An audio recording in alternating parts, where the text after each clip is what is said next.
राम दांगोरे है और मैं मध्य प्रदेश में एक ज़िला है खंडवा, किशोर कुमार की नगरी और दादाजी धूनीवाले की नगरी कहते हैं। और यहाँ पास में एक तहसील है पंधाना, उसके पास एक छोटा सा गांव है बढ़िया। मैं उस गांव का रहने वाला हूँ और पंधाना कॉन्स्टिट्यूंसी से मैं फर्स्ट टाइम का एमएलए हूँ और लगभग 24,000 वोटों से मैंने जीत हासिल करी है। मेरी खंडवा में पढ़ाई हुई, मैंने स्काउट गाइड किया, मैंने एनसीसी करी, मैंने स्कूल में इलेक्शंस लड़े और कॉलेज में आ करके मैंने एबीवीपी का काम करा। मैं स्टेट लेवल तक गया और कंटिन्यूसली स्टूडेंट्स की सेवा के बाद में स्टूडेंट्स के राइट्स के लिए उनके लिए प्रोटेस्ट करी, ऑर्गेनाइजेशनल वर्क करे, मैंने क्रिएटिव वर्क करे, मैंने प्रोटेस्ट की मैंने। उसके बाद में मैंने बच्चों को पढ़ाने का काम किया। मेरे पढ़ाए हुए लगभग 250 बच्चे शासकीय सेवा में कार्यरत हैं। और इसके बाद में मैंने पॉलिटिक्स ज्वाइन करी और पॉलिटिक्स ज्वाइन करने के बाद में मुझे भारतीय जनता पार्टी ने टिकट दिया, मैंने चुनाव लड़ा और मैं 24,000 वोटों से चुनाव जीत करके विधायक बना।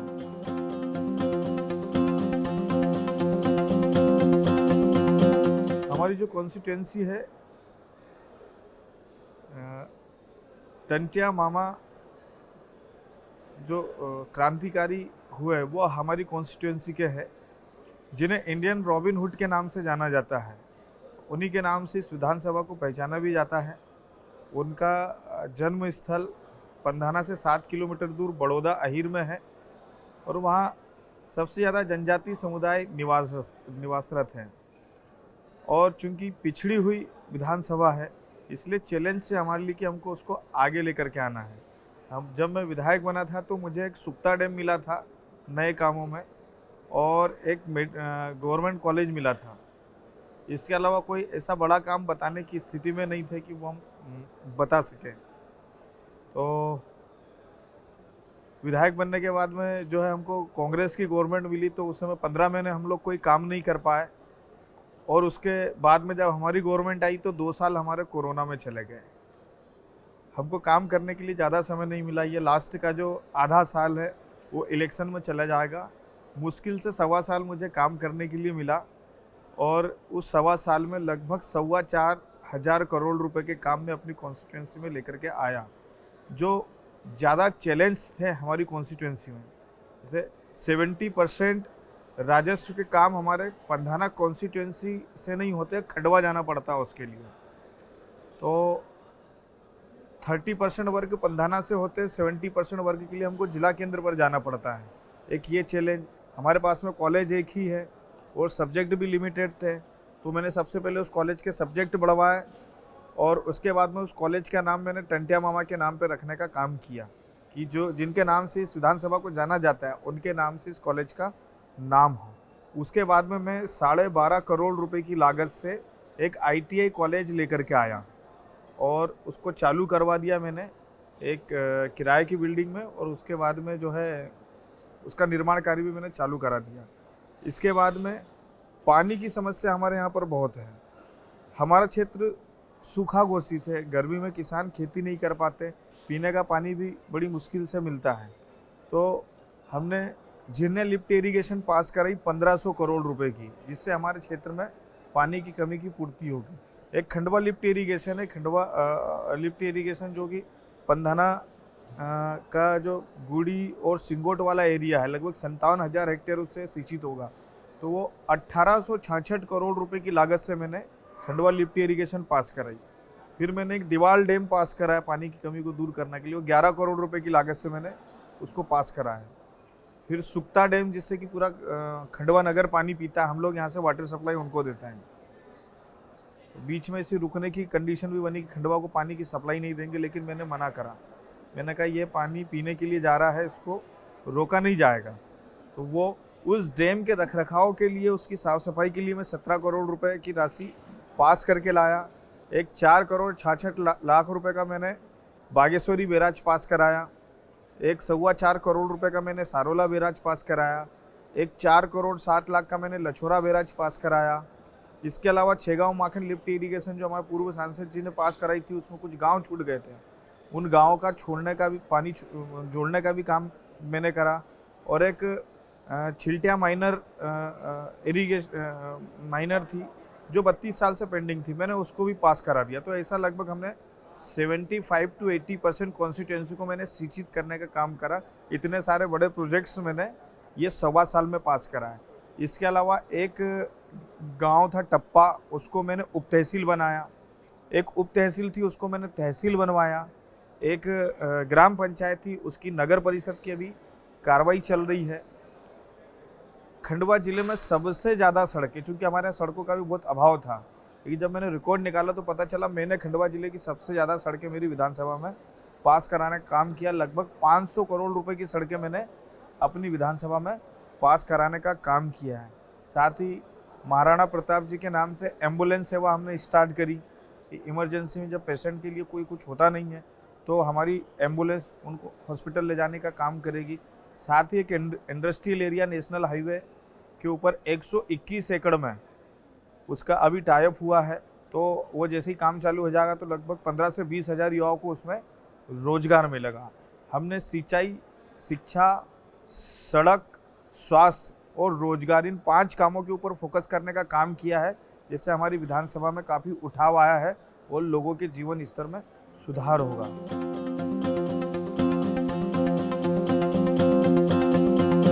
हमें तो पहली बार पता चला कि ऐसा इवेंट भी होता है या होने के लिए जा रहा है। बहुत खुशी हुई। मेरे पाँव में फ्रैक्चर है, उसके बाद भी मैं मध्य प्रदेश से इस इवेंट में शामिल होने के लिए आया हूँ। आप इसी से मेरे उत्साह का अंदाज़ा लगा सकते हैं, क्योंकि हम लोगों को भी सीखने के लिए चाहिए। आज पूरे देश के विधायकगण यहाँ पर एकत्रित हुए हैं एनएलसी के माध्यम से, तो एक दूसरे की संस्कृति के बारे में हमको जानने का मौका मिला, राष्ट्र के बारे में, उसके परिवेश के बारे में, बोलचाल, भाषा शैली, उनके रहन सहन, उनकी वेशभूषा के बारे में जानने का मौका मिला। और साथ ही अदर स्टेट्स के एमएलएज किस प्रकार से काम करते हैं, पब्लिक को कैसे डील करते हैं, वो प्रॉब्लम्स कैसे डील करते हैं, उनके लिए वो लोग फंड कैसे लाते हैं, उनमें लीडरशिप की क्या क्वालिटीज़ है, ये सारी चीज़ें हमको सीखने के लिए मिलेगी। क्योंकि हमारे बाप दादा कोई राजनीति में नहीं थे, हमारे फादर शासकीय कर्मचारी थे, वो अभी है नहीं, हमारे ब्रदर शासकीय कर्मचारी थे, वो अभी है नहीं। परिवार में मैं इकलौता लड़का हूँ और पॉलिटिक्स से हमारा कोई दूर दूर का रिश्ता नहीं है। तो हम लोग ऐसी कोई भी अपॉर्चुनिटी नहीं छोड़ते कि जहाँ से हमको सीखने के लिए नहीं मिले, क्योंकि पॉलिटिक्स में किसी न किसी का वरद हस्त होना ज़रूरी है। तो हम जो है ऐसा इवेंट नहीं छोड़ते, हमको यहाँ सीखने के लिए मिलेगा, इसलिए हमारी टांग टूटी होने के बाद में भी हम इस इवेंट में आए हैं।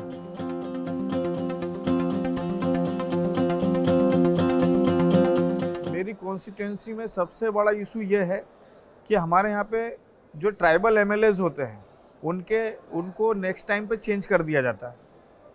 वो काम करते हैं खूब, जैसे मैंने जो 4,25,000 करोड़ के जो काम बताए, देश की आज़ादी के बाद में इतना फंड, वो भी मात्र 1.25 साल के कार्यकाल में कोई एमएलए लेकर के नहीं आया। इसके पहले क्या स्थिति मुझे नहीं पता, लेकिन मेरे पास में ऑन रिकॉर्ड है।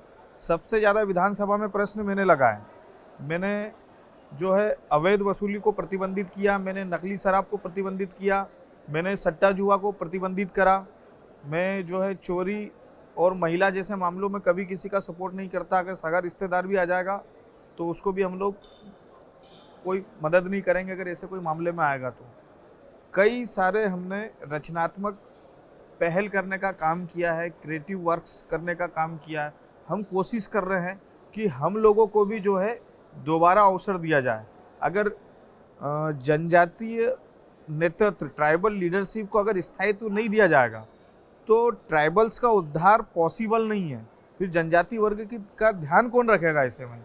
अगर एमएलए एक बार आता है और उसको बदल दिया जाता है, फिर दूसरा कोई नया चेहरा आएगा, उसको बदल दिया जाएगा। मैं आपको सच्चाई बता रहा हूँ, विधायक को विधायक बनने में पूरे 5 साल लगते हैं, क्योंकि उसकी कार्यप्रणाली, पब्लिक से डील करने का तरीका, चैलेंज को डील करने का तरीका, फिर जो प्रॉब्लम्स आती है उनको फेस करना, पब्लिक के लिए फंड लाने का काम करना और जो है क्रिएटिव वर्क्स करना, इसको सीखने में, कार्यप्रणाली को सीखने में उसको पूरे 4.5 से 5 साल लगते हैं, जब तक उसके सामने इलेक्शंस आ जाते हैं।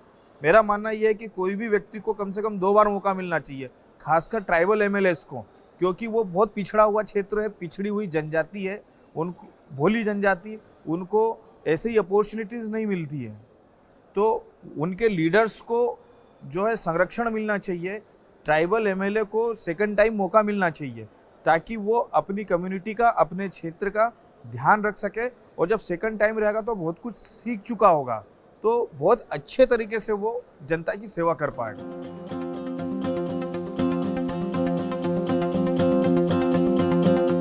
मैं एक ही चुनाव लड़ा हूँ और हमारे लिए बड़ा चैलेंज था, क्योंकि हमको कोई पॉलिटिकल नॉलेज नहीं था। जैसा कि मैं पहले ही बता चुका हूँ, हमारी फैमिली से कोई पॉलिटिक्स में नहीं।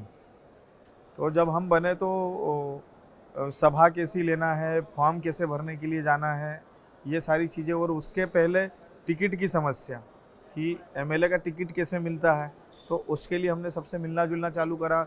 हमारा जो बेस्ट था वो हमने कागज़ पे उतार करके सबको बताया कि हम ये काम करेंगे, हमारे ये विज़न्स है पॉलिटिक्स को लेकर के, और हम अच्छा अपना प्रेजेंटेशन देंगे। तो पार्टी को लगा कि हाँ, नया लड़का है, इसको टिकट मिलना चाहिए। हमको टिकट दिया उन्होंने, और बड़े चैलेंज से आए, लोगों ने खूब माहौल बनाया कि ये हार जाएगा, ये इसकी जीतने की कोई संभावना नहीं है, क्योंकि हम सब यंगर्स थे। और बिल्कुल मैं मतलब पहला इलेक्शन 29 ईयर की एज में मैं लड़ा था, तो कम उम्र थी, और फिर मददगार लोग भी नहीं थे, क्योंकि कई सारे जब कोई युवा आगे आता है तो कई लोगों को तकलीफ होती है। एक शासकीय कर्मचारी का बेटा कैसे पॉलिटिक्स में आ गया, इलेक्शन लड़ रहा है 29 साल की उम्र में, इतनी कम उम्र में हम बूढ़े हो गए। तो काफ़ी सारे चैलेंज थे, कई जगह ब्लैकमेलिंग भी हुई, कई जगह बहुत सारी चीज़ें आई, लेकिन हमने दिल लगा करके मेहनत करी। और जो हमारे स्टूडेंट्स थे जिनको मैंने पढ़ाया था, कई सारे नौकरी लग गए थे, कई सारे पढ़ रहे थे, उनको जैसे ही पता चला कि सर इलेक्शन लड़ रहे हैं, तो लगभग 750 स्टूडेंट्स घर से टिफ़िन लेकर के आते थे रोज़। मुझसे कोई पैसा नहीं मांगा उन्होंने, वो टिफ़िन लेकर के आते थे। जिसके पास मोटरसाइकिल थी वो मोटरसाइकिल से घूमता था, जिसके पास में गाड़ी नहीं थी वो जिस गांव का था वो उस गांव में प्रचार करता था, और सबने गांव-गांव घूम करके मेरा प्रचार करने का काम किया। पार्टी ने भी अपना काम करा, पार्टी को जो दिशा निर्देश मिलते थे वो काम वो करते थे, और हमारे जो स्टूडेंट्स थे, हमारे जो साथी थे, उन्होंने अपने स्तर पर योजनाएं बनाई, और पूरे 248 गाँव में उनकी रणनीति से उन्होंने भी काम करा, और इस प्रकार में जिले में सबसे ज़्यादा वोटों से 24,024 वोटों से मैं जीत करके विधायक बना। और मैं ऐसे टाइम पे जीत करके विधायक बना हूँ कि जिस टाइम पे उस पट्टी की लगभग सभी आदिवासी सीटों पे हम लोग हार चुके थे, मैं उस टाइम पे 24,000 वोटों से जीत करके विधायक बना।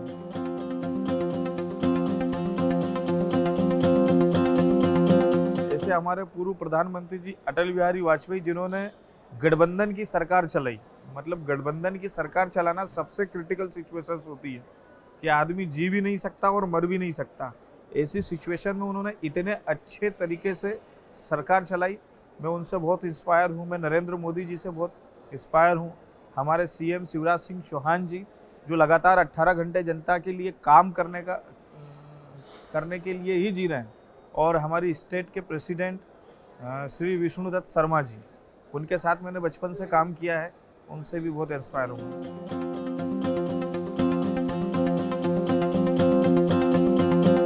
देखिए, मेरे परिवार में मेरी छोटी बहन है और मेरी मदर है। मैं सुबह से अपने काम पर 7 बजे निकल जाता हूँ, लगभग 10 बजे तक मैं जनता से मिलता हूँ, 10 से 11 बजे तक। उसके बाद में फील्ड पे निकल जाता हूँ। मैं काम करने के बाद में एनी हाउ मैं दुनिया के किसी भी कोने में रहूँ, अगर आसपास हूँ तो मैं शाम को मेरी फैमिली के पास में चले जाता हूँ, मेरी माँ के पास जा कर के बैठता हूँ, मैं उनके साथ ही खाना खाता हूँ। मैं मेरी फैमिली को ऑनेस्टली टाइम देता हूँ मैं, ताकि मेरी वजह से वो लोग डिस्टर्ब ना हो और मेरे किसी काम से भी डिस्टर्ब ना हो, और मैं ऐसा कोई काम नहीं करता जिससे मेरी माँ को कोई तकलीफ़ हो।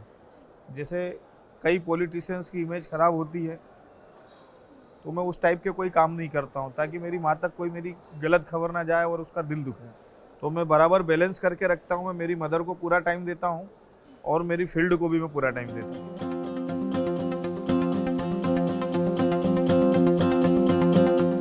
सबसे बड़ी स्ट्रेंथ मेरा विल पावर है। इंसान सब दूर हार जाएगा चलेगा, लेकिन खुद से कभी नहीं हारना चाहिए। पहला विरोध, कोई भी काम करने के लिए जाओगे तो पहला विरोध करता है मन। मन कहेगा कि राम ये काम मत करें, फिर उसको संभालना है। दूसरा विरोध करता है परिवार, अरे राजनीति में जा रहा है, कितनी गंदी जगह है, वो करने की जरूरत नहीं है। परिवार को जीतना पड़ता है। और तीसरे नंबर पर जो है फिर समाज विरोध करता है कि अरे उम्र में उम्र नहीं है, नेतागिरी करने के लिए जा रहा है, यही फील्ड मिली थी क्या, जिंदगी बर्बाद हो जाएगी। तीसरे नंबर पर समाज को जीतने के बाद में जब आप सक्सेस होते हो तो यही तीनों लोग फिर शाबाशी देने के लिए आते हैं। इसलिए हारो तो हारो, पर हिम्मत मत हारो।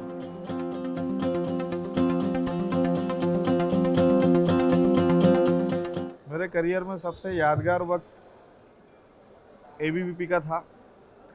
ये अखिल भारतीय विद्यार्थी परिषद से जब मैं जुड़ा था तो मुझे नगर का कार्यालय मंत्री बना गया। तो उस समय संघ कार्यालय में ही उसका ऑफिस था, तो मुझे पता नहीं था कि कार्यालय मंत्री का काम क्या होता है। तो मैं वहाँ जा कर के बैठ जाता था। मैं सोचता था कि ये पूरा ऑफिस मेरे अंडर में है, पर मुझे काम तो कोई बताता ही नहीं है। तो शैलेंद्र तिवारी जी करके भाई साहब उस समय वहाँ पर थे। तो मैंने उनसे पूछा कि भाई साहब काम, तो उन्होंने कहा कि ये किताबें जमाना है, कमरे की सफाई करना है, यहाँ झाड़ू लगाना है, अभी इतना काम करो, फिर बाकी काम तुमको बताया जाएगा। फिर मैं उतना काम करके वहाँ बैठ जाता था। फिर जो बैठकें होती थी उनको डायरी में नोट करने का काम मैं करता था, बैठक की सूचनाएं देना। फिर उसके बाद में मेरा काम उनको अच्छा लगा तो मैं ज़िले का टेक्निकल विंग का जिला प्रमुख बना। उसके बाद में मैं प्रदेश का टेक्निकल विंग का स्टेट प्रेसिडेंट बना। उसके बाद में मैं प्रदेश का ट्राइबल विंग का स्टेट प्रेसिडेंट बना, स्टेट मेंबर रहा मैं। उसके बाद में धार जिले में मैं डिस्ट्रिक्ट ऑर्गेनाइजिंग सेक्रेटरी रहा मैं। उसके बाद में मैंने बैक टू होम किया, बच्चों को पढ़ाया और फिर इधर राजनीति में आ गया। तो एबीवीपी में मुझे बहुत कुछ सीखने के लिए मिला। और 17 दिसंबर 2008 को मैंने एबीवीपी ज्वाइन की थी एक चौराहे पर, और 17 दिसंबर 2018 को ठीक 10 साल बाद मैंने विधानसभा में पहला कदम रखा। तो 17 तारीख मेरे लिए लकी है और मेरी कॉन्स्टिट्यूंसी में भी 178 नंबर आता है।